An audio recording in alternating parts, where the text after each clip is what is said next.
Today I want to answer your most pressing questions about how to stock the Prepper Pantry.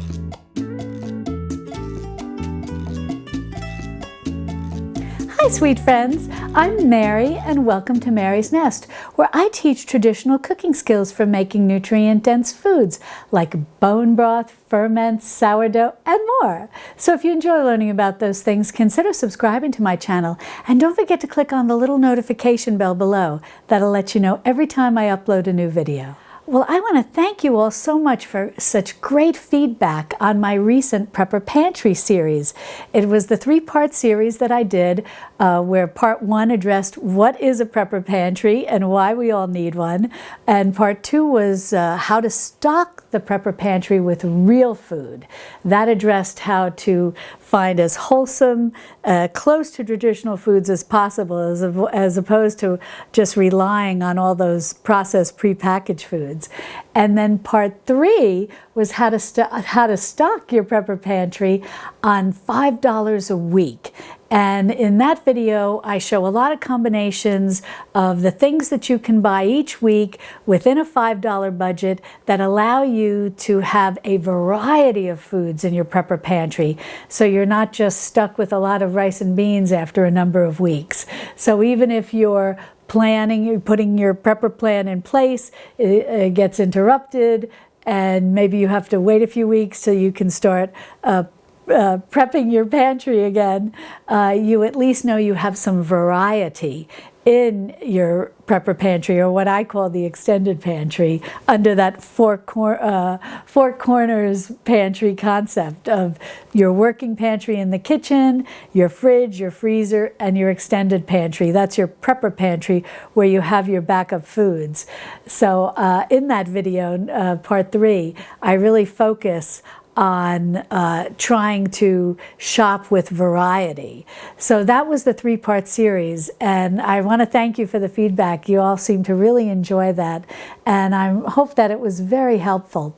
But I had a lot of questions, and I did my best to try and keep up with comments, and a lot of questions in the comments, and answer your questions, and so on and so forth.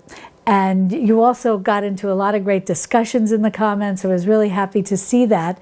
But there were two areas that there was a lot of discussion about and a lot of questions.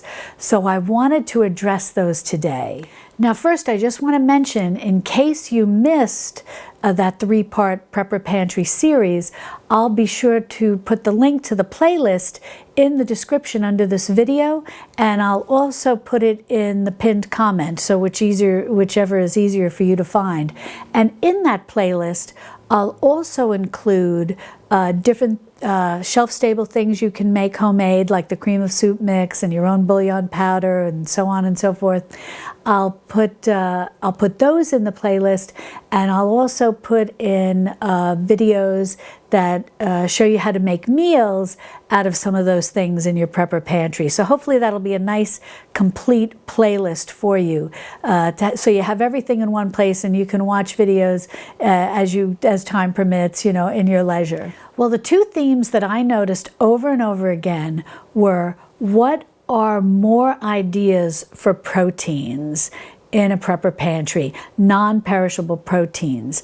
And the second area where I got a lot of questions were, what are ideas for nutrient-dense snack foods that are not, processed and in a package, or those like energy bars and whatnot, which can be kind of costly, and maybe also too have ingredients that you don't necessarily want to bring into your kitchen as you're making the transition from a processed foods kitchen to a traditional foods kitchen.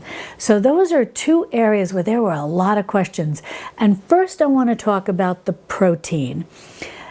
That is a very important area, because in the event you're in a situation, whatever the case may be, and you can't get to the grocery store, or your budget won't allow, or you're ill, or in terms of the budget not allowing, potentially job loss, or bad weather, whatever the reason is that you do not have enough fresh sources or frozen sources in your fridge and freezer of protein, what can you use? What can you stock up in place to replace those type of things.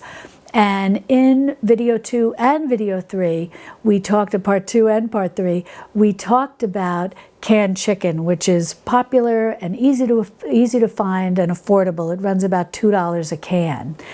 We talked about different types of canned fish that are also very reasonable, like salmon and kippers and sardines and anchovies. And some of you wanted to know, well, what else? What about meat? Now, they do sell, stores do sell meat in the can.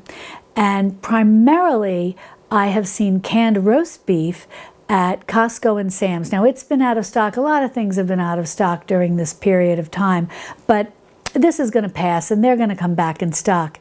And that may be something for you to look into.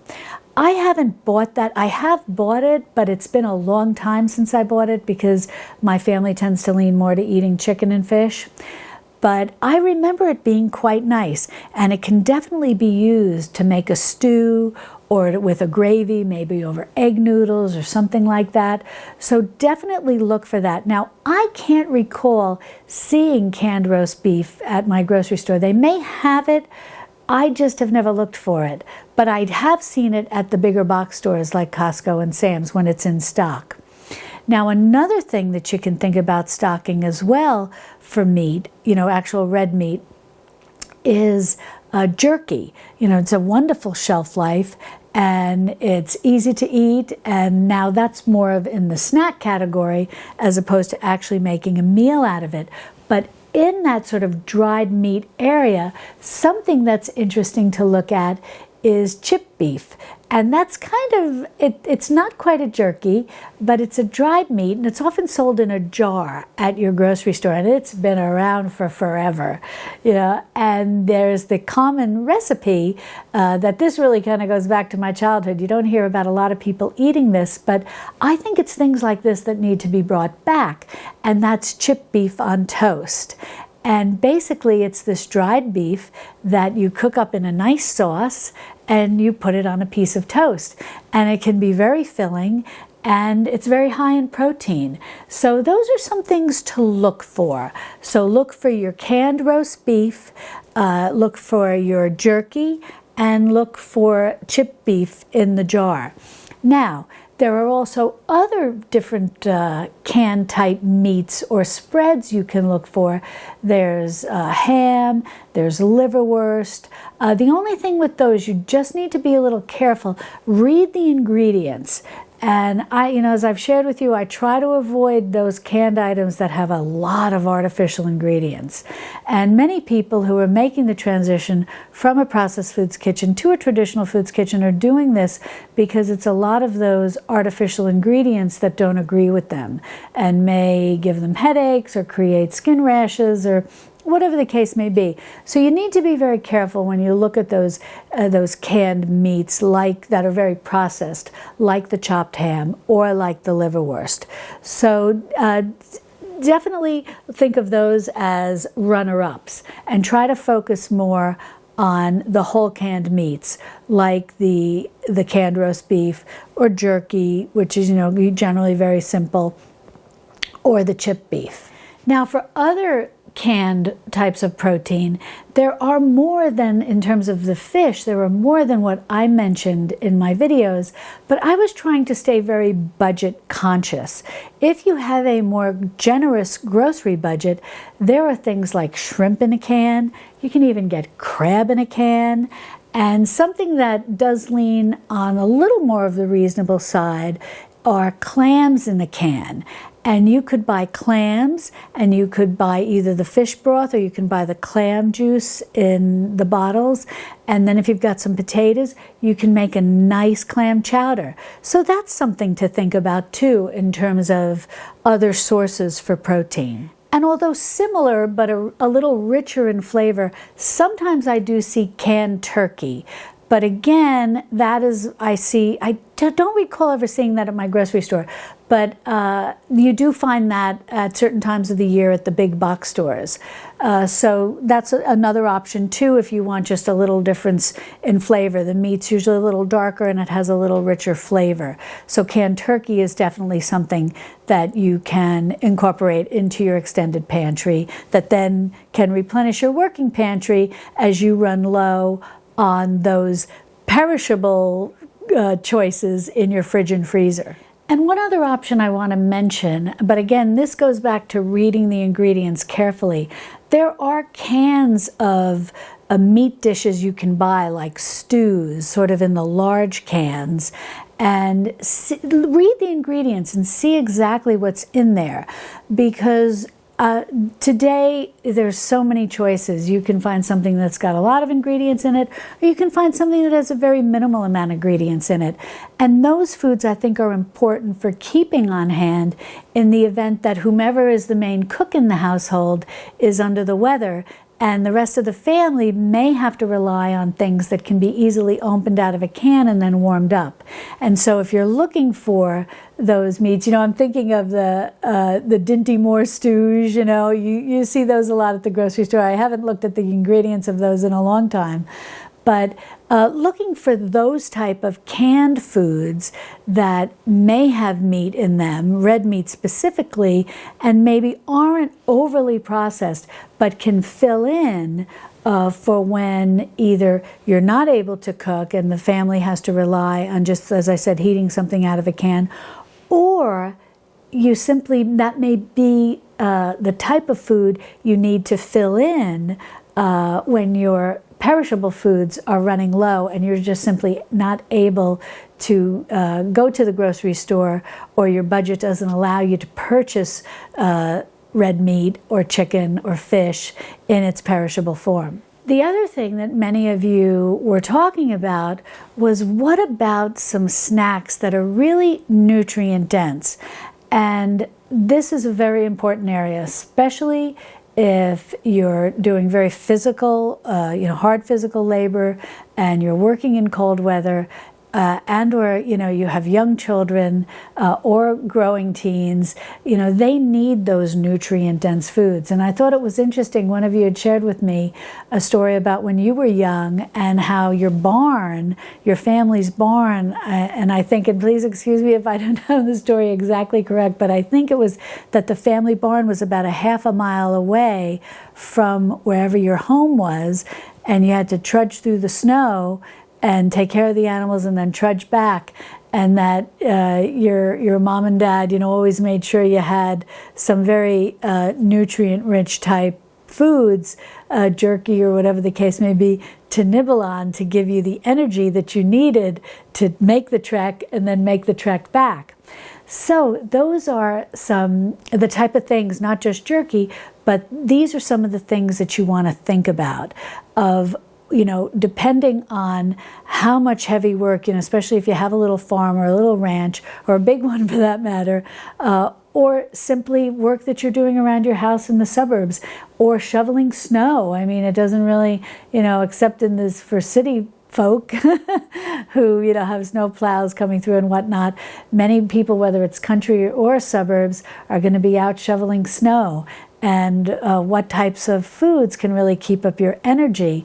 And you may hear sometimes, like, hikers will have trail mixes that have a lot of nutrient-rich or nutrient-dense foods. When I was growing up, and I think those of you who are older will be able to relate to this, we didn't have this term trail mix. What we had was something that our parents called GORP, G-O-R-P. And it stood for good old raisins and peanuts. And that's exactly what it was, a mixture of, raisins and peanuts. And if we were real lucky, it might have had a few M&Ms thrown into it. But that was a very, nutrient-rich food. But today, you really can kick it up a notch, and you can have, obviously, the nuts. You can have dried seeds. You can have pumpkin seeds, which are very good for you, and sesame seeds, and sunflower seeds. And then you can also add in such a variety today of dried fruits, that nobody's going to get bored. And then one thing that I think is very important to search out in your travels is some type of coconut chip that you can also add to your trail mix.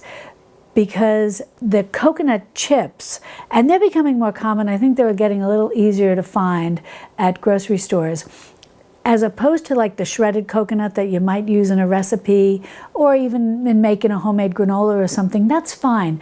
But if you're making some kind of trail mix, the nice thing about coconut chips is that they're easy to eat and to access versus all the little coconut shreds falling down to the bottom.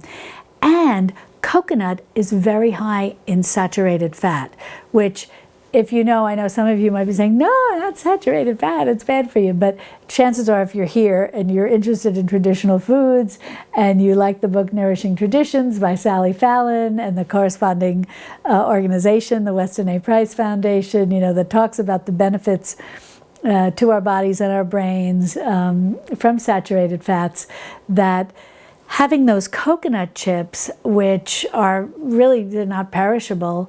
I mean, they're not going to last forever, but you can keep them at room temperature, and they're wonderful for throwing into some type of trail mix.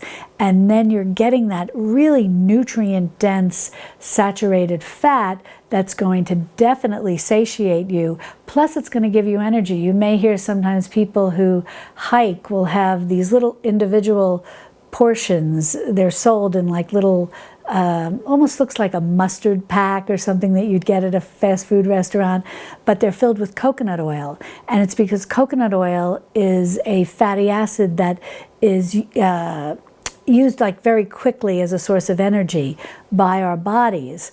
So having that trail mix and having some coconut chips in there adds to any of the dried fruit and the nuts that you've already got in there. But the nuts often and the seeds are more of your monosaturates or your polyunsaturated oils.